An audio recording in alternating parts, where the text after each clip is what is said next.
We're making 2 CDs at the same time. One of them is called Box, and it is a compilation of all of the acoustic songs that wanted to stay acoustic, that felt more powerful as an intimate singer-songwriter format.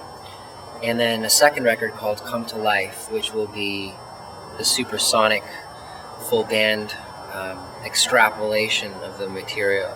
I found that trying to mix the two together started to become a stylistic war where the songs were starting to bend towards, the other content.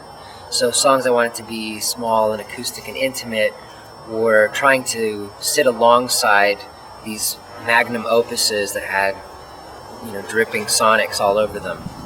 And I found it would be probably just easier to render the material side by side on their own respective record.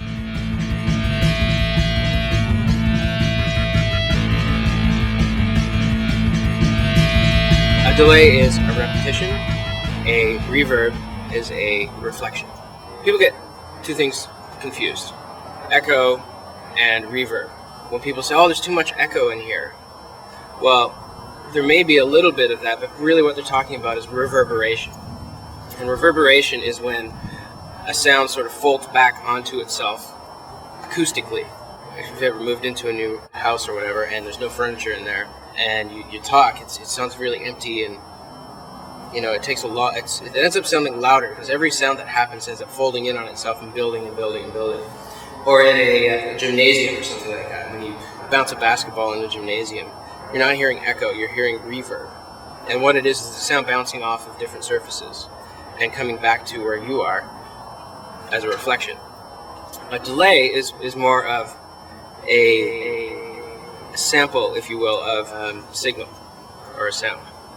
And what it does is it takes that little sample and then moves it later in time by whatever amount you specify. So you could go, hey, hey, hey, hey, hey, hey, hey, on and on and on. Or you go, hey, hey, hey, hey. If you listen to John Lennon songs, he has something that they call a slapback delay, which is a very short delay.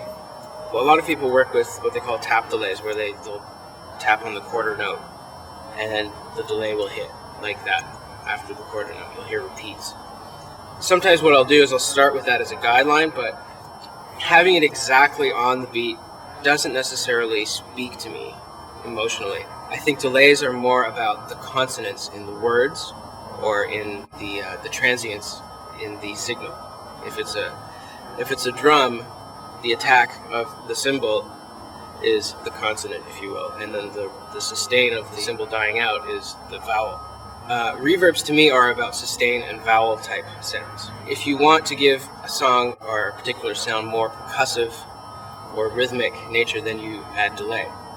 If you want it to sound like you're in a cavern and give it a mood that way, then you add reverb. It's really easy to get carried away with that stuff, so you have to be tasteful about it, because you'll go, oh wow, cool, listen to how cool that delay sounds, neat, I'll send that delay into a reverb, and then it just ends up being all about the effects rather than the information.